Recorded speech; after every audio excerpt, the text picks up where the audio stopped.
శీతాకాలపు మంచులో ఒక చిన్న పిట్ట రాత్రివేళ మంచుకు తడిసి బిగుసుకుపోయి రెక్కలు సరిగా ఎగరక పోయి ఒక గొడ్ల చావిట్లో పడ్డదట. ఎక్కడ పడ్డది? గొడ్ల చావిట్లో పడ్డదట. దానికి రెక్కలు కదలటల్లా, చలి మంచుకు బిగుసుకుపోయి రెక్కలు పట్టుకుపోయింది.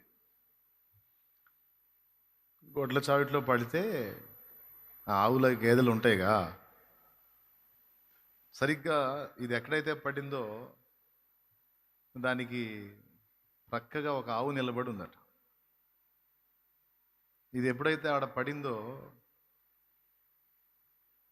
ఆవు పేడేసిందంట ఈ పక్షి మీద. ఆ వేసే పేడలో కొంత దీన్ని కప్పేసింది. మీ ప్రాణానికి ఏం ప్రమాదం జరగలేదు, కానీ కొంత పేడలో మునిగింది. అది ఎప్పుడైతే మీద పడిందో ఇక పక్షి తిట్టుకోవటం మొదలుపెట్టింది.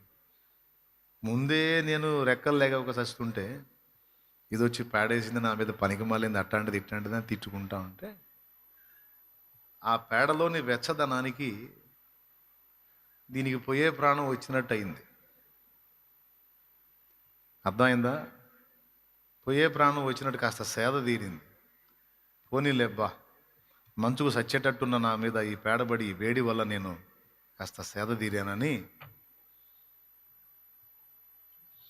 లోపల నుంచి చిన్నగా ఆ వెచ్చదనంలో కూని రాగాలు తీసిందంట.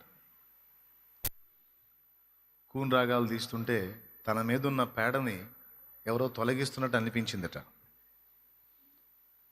అనిపిస్తే లోపల ఉన్న పక్షి ఇంకా గట్టిగా పాడుతుందట, ఆహా ఎవరో వచ్చారు, నా మీదున్న ఈ పేడను తొలగిస్తున్నారు, నన్ను ఆదుకుంటున్నారని ఇంకా ఇంకా ఇంకా ఇంకా పాడుతూ ఉందంట. పైన ఉన్న పేడంతా తీసేసి ఆ పేడ తీసినటువంటి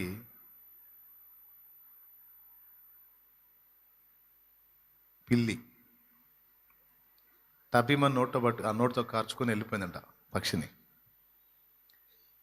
పేడ వేసింది ఆవు, పేడ తీసింది పిల్లి. పైన పేడ వేసినప్పుడేమో ఆవును తిట్టుకుంది పక్షి, పేడ తీస్తున్న పిల్లి గొప్పదనుకుంది. కానీ సాగు చేయడానికి పేడ తీస్తుందన్న సంగతి తెలియదు దీనికి. ఇప్పుడు చెప్పండి, పేడ వేసిన వాళ్ళు మేలు చేశారా, పేడ తీసిన వాళ్ళు మేలు చేశారా? మధ్యలో పక్షి జడ్జిమెంట్ ఎట్లుంటుంది? వెచ్చదనాన్ని ఇచ్చి బతికించిన దాన్నేమో తిట్టింది, పైన ఆ బరువును తీసినట్టు షో చేసి ఎత్తుకొని పోవడానికి రెడీ అవుతున్న దాన్నేమో పొగిడి ఎగిరెగిరి పాడింది. ఒకసారి మీరు ఆలోచించండి. ఇది జోక్గా చెప్పలా, అక్కాయ్ వినకపోతే కొంపలు అంటుకుపోతాయి, అక్కాయ్ జాగ్రత్తగా స్తోత్రం చెప్పు, బాగా వినండి, జాగ్రత్తగా వినండి. ఏదో రెండు చేతులు ఎత్తి చెప్పండి. ఈ జీవిత సత్యం.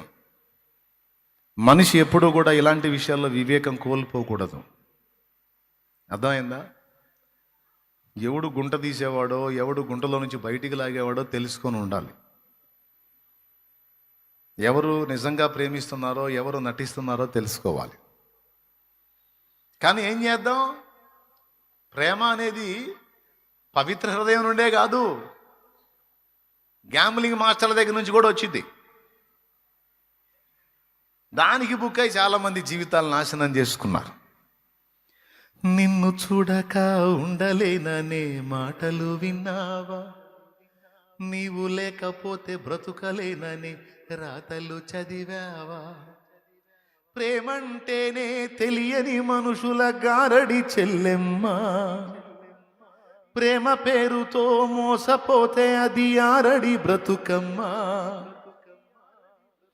నీతి మాలిన మనుషుల ప్రేమలు నిజమనుకోకమ్మా, ఎండమావిలో ఎన్నడు దాహం తీరదే చెల్లెమ్మా, కళ్ళ ఎరుగని తెల్ల పావురమ పై పైకెగిరావా, కఠినమైన ఈ లోకపు పోకడ కానక ఉన్నావా. దేవునికి మహిమ.